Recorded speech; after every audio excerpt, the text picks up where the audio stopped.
both of you two contemporaries of Buddy. He's outlasted all of you at 36 years of age, but he's called time today on the most glittering of careers. He could be, will go down as one of the greatest of all time, and it was a calf that got him in the end, and with the irony in that, one of the great athletes. Yeah, such a shame. It's a shame we don't get to see him live once more time out there playing, and even though he's obviously coming towards the end, but I had the great pleasure of playing against him, Gaz, and he was the only player that I found myself spectating from the other end of the ground. You sort of had to kick yourself, go, hang on a minute, you've actually got a job to do there when the ball comes down your end. It was just amazing to watch, and had the great pleasure also of calling him. I think it was the first game at Optus Stadium in Perth when they went over against West Coast, and he single-handedly dismantled the West Coast Eagles at the opening of that stadium.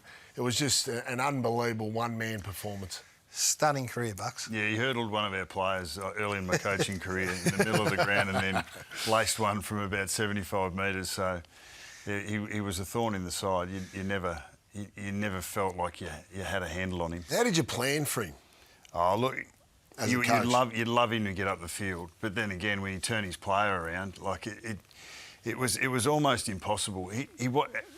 The way we spoke of it, he wasn't a massive aerial threat in pack marks, but he didn't need to be. The way the game, when he first came into the game, he just would blow his opponent up.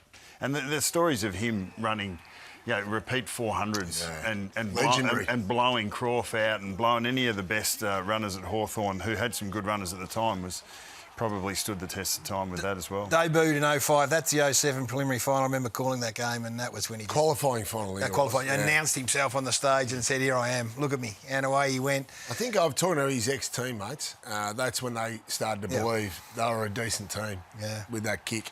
Well, his career was pretty much split in two, wasn't it? The Hawthorn years, a couple of flags, and then obviously going to Sydney. And that big 9-year deal when it came about it just blew everyone away. It did. But although they didn't get the flag with him, they got absolutely every dollar that they invested in that bloke back. Great drama surrounding that is a great story. Liam Pickering, his manager at the time, will be told, I'm sure it'll be replayed over the next couple of days. He had this Freudian slip where everyone said he's going to the Giants, right? The speculation is he's going to the Giants, and he goes, yeah, well, if Buddy goes to the Swans, he goes to if he goes to the Giants, and not one person picked up on it. Not one person. It was amazing, wasn't it? Yeah. And he was all over, because obviously the AFL wanted him to go to the Giants as well, guys. I think Mike Fitzpatrick wasn't happy about the famous phone call to Richard Mike Collis. Never recovered after that. No, he was absolutely furious. Carl Hooker's filthy that he's retired, knowing that he's had to go through that one more time. But Hooksy, don't worry about that, mate. He made a mess of that many opponents, and then this was the big moment last year where he kicked his 1000th and everyone went absolutely nuts, and it was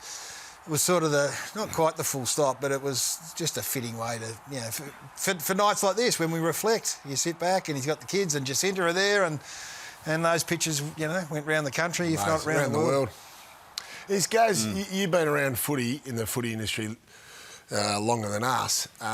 Is he the biggest name this century in our game? Yeah, I think he was footy's original rock star. Carey was in the 90s. I think he's the rock star. Duck was the best player I've ever seen play the game, but this bloke had everything that goes around him. The aura and the strut and he went to Sydney, then went to Sydney and embraced Sydney, and Sydney embraced him, so he became a multi-city rock star. I reckon he was 6 months in to a career when I met him at the Sorrento Hotel, and he came up and I was going okay. I was at the end of my career, and he came up and introduced himself as Buddy, not Lance, as Buddy. And he had the swagger then, but as he's gone along, he's become more and more insular and more.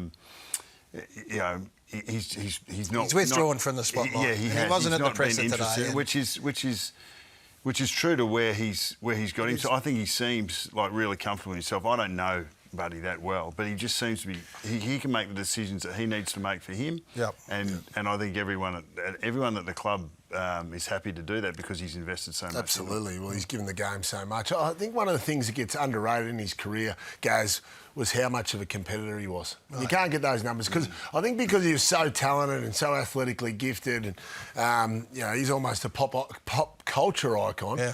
That he was a tremendous competitor. In everything in life, and when it came to his sporting stuff, his AFL, he was just magnificent. John Longmire spoke about it today, but some of my teammates who had to play on him just said he just never gave up. And you always rate longevity. We've got to move on and get stuck into what was an extraordinary round of footy, but longevity is the greatest testament.